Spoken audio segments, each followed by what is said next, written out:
नमस्ते दोस्तों।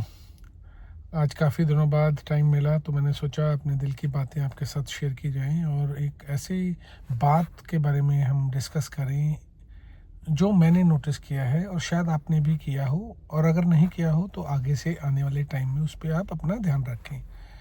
मैं पिछले दिनों मोदी जी का एक भाषण देख रहा था और उस भाषण में वो बाकी तो जो मर्जी 56 इंच के या 56 फुट दूर तक फेंके, उससे मुझे कोई वो नहीं है, लेकिन वो जब बात कर रहे थे तो वो अपने आप को एक थर्ड पर्सन के तौर में बुला रहे थे। उनमें अपने भाषण में 3-4 बार या शायद ज़्यादा बार मोदी का जिक्र किया। उनके भाषण में था कि मोदी ये कहता है, या मोदी ये करता है, या मोदी डरने वालों में से नहीं है। इस तरीके के डायलॉग थे और मैंने उनके कुछ पुराने इंटरव्यूज़ भी देखे और उसके अलावा 1-2 पुरानी रैलीज के भाषण भी देखे, और कई बार उसमें वो अपने आप को मैं की बजाय Modi as a third person, कि मोदी ने मोदी से ये कहा और मोदी ये करेगा और मोदी गाली खाता है और मोदी ऐसा देश के लिए करेगा। तो मैंने सोचा ये बड़ा अजीब इत्तेफाक है, या ऐसा नॉर्मली लोग अपने आप को अपना नाम लेकर बोलते हैं। ये तो ऐसा हुआ कि जैसे मैं ये वीडियो नहीं बना रहा, ये हरप्रीत वीडियो बना रहा है और हरप्रीत आपसे कह रहा है कि मोदी जी ने ऐसा किया।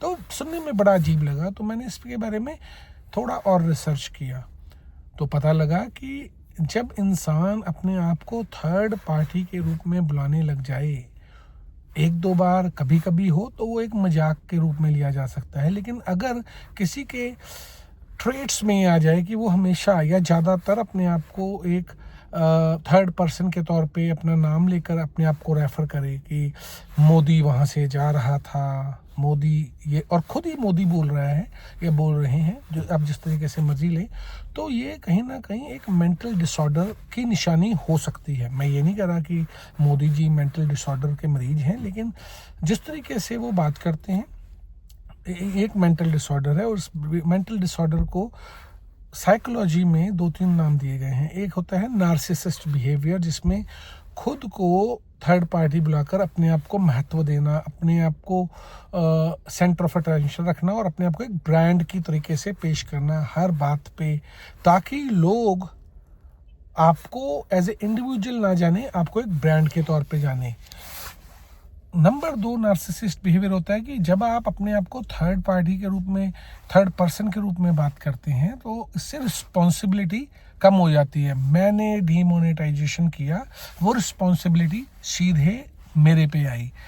मोदी ने डीमोनेटाइजेशन किया तो वो कहीं ना कहीं अपने आप को भी थर्ड पार्टी बता रहे हैं, ताकि उसमें रिस्पॉन्सिबिलिटी जो है वो कम हो जाती है, मैं वर्सेस ए थर्ड पर्सन।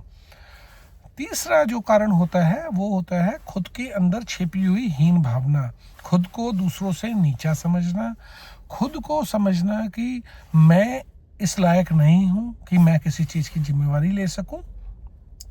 तो अपने आप को थर्ड पर्सन के तौर पे पेश कर कर एक दिमागी रूप से एक ऐसा बाइपोलर आइडेंटिटी बना लेना कि वो बहुत ही स्ट्रांग है, असल में वो बहुत कमज़ोर है, उसमें हीन भावना भरी हुई है। ये सिर्फ नार्सिसिस्ट बिहेवियर को मैं डिफ़ाइन कर रहा हूँ, मैं ये नहीं कह रहा हूँ कि मोदी जी नार्सिसिस्ट हैं। उनमें ट्रेट्स ज़रूर दिखते हैं और मुझे पूरी तरीके से यकीन है कि वो होंगे। अगर उनको मेंटल चेकअप कराना हो तो जनता को पैसा पीएम फंड केयर में डालकर उनका इलाज कराना चाहिए, पर मैं इल्ज़ाम नहीं लगा रहा। ये उनके ट्रेट्स जो हैं मुझे खुद ऑब्जर्व मैंने किए हैं, मैं हो सकता है 100% गलत हूँ, लेकिन इस तरीके का बिहेवियर क्या आपने अपने माँ बाप, गुरु, आस पड़ोस को अपने आप को मैं या मुझे की बजाय अपना नाम लेकर एज ए थर्ड पार्टी और थर्ड पर्सन के रूप में बात करते देखा है? तो हो सकता है कि एक आम बोलचाल में ये आ चुका हो, लेकिन मुझे तो ऐसा कोई नहीं मिला जो अपने आप को थर्ड पार्टी के तौर में इंट्रोड्यूस करे। दूसरा, ये नार्सिसिस्ट बिहेवियर के अलावा जो दूसरा मेनियक या हाइपोमेनियक एक बीमारी होती है मेंटल, जिसमें आप बहुत ज़्यादा स्ट्रेस में होते हैं और उस स्ट्रेस और एंजाइटी और प्रेशर को डील करने के लिए आप अपने आप में वो कमी महसूस करते हुए एक ऑरा बनाते हैं, और वो ऑरा आपको अपना खुद को मैं कहने की बजाय अपना नाम लेने पे मजबूर करता है और उसको एक ब्रांडिंग के तौर पे पेश करता है। तो ये जो नार्सिसिस्ट और जो मैंने बताया आपको सिज़ोफ्रेनिया और ये सब जो बीमारियां होती हैं, ये मेंटल डिसऑर्डर है। तीसरा जो कारण होता है कि बचपन में आपके अंदर हीन भावना, आपको इस लायक नहीं समझा गया आपके माँ बाप, आपके आस पड़ोस, आपकी बीवी, आपके बच्चों के जरिए कि आप किसी लायक हैं, तो भी ये डिसऑर्डर आप में पैदा हो सकता है।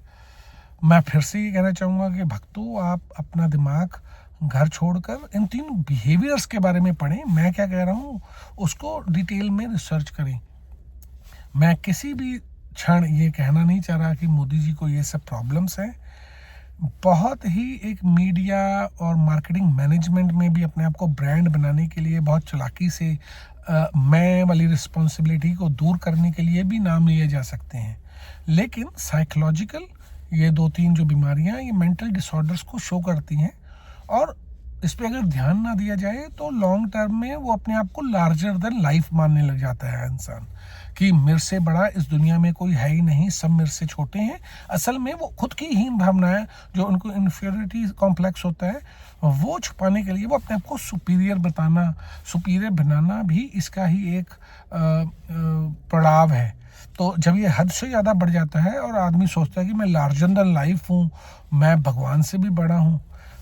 मैं ये कहना नहीं चाहता, पर हो सकता है कई लोगों को लगता हो कि मोदी जी अब तो उस लेवल पे पहुंच चुके हैं कि वो नॉन बायोलॉजिकल हैं या फिर भगवान से भी बड़े हैं, क्योंकि जैसे कि हम देखते हैं मंदिरों में वो जाते हैं तो पंडित उनकी पूजा करते हैं, ना कि मूर्तियों की। मंदिरों में भगवान की मूर्ति के तरफ पीट करके वो अपनी फ़ोटो खिंचा रहे होते हैं। तो ये जो डिसऑर्डर है वो बहुत हद तक बढ़ सकता है। बाकी मेरी बात 100% गलत भी हो सकती है, लेकिन जो कुछ मैंने पढ़ा है वो उसके हिसाब से ये एक ऐसा टॉपिक है जिसे आम जनता को समझना चाहिए कि मेंटल डिसऑर्डर क्या होता है, मेंटल हेल्थ क्या होती है। इस चीज़ की बहुत ज़्यादा ज़रूरत है इंडिया में, इसको इग्नोर करना बहुत गलत है।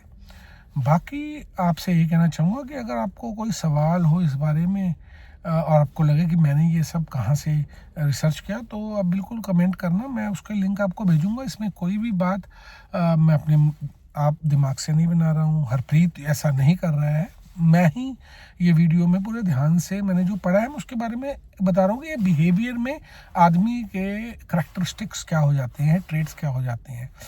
मैंने 2-4 रैलीज और कुछ भाषण रिसेंट के देखे तो मुझे लगा कि ये यार ये बहुत मैच कर रहा है। तो मुझे लगा ये बात मैं अपने दोस्तों को, यारों को, देशभक्तों को बताऊं। धन्यवाद, और ऐसी वीडियो फिर कभी पेश करेंगे। धन्यवाद।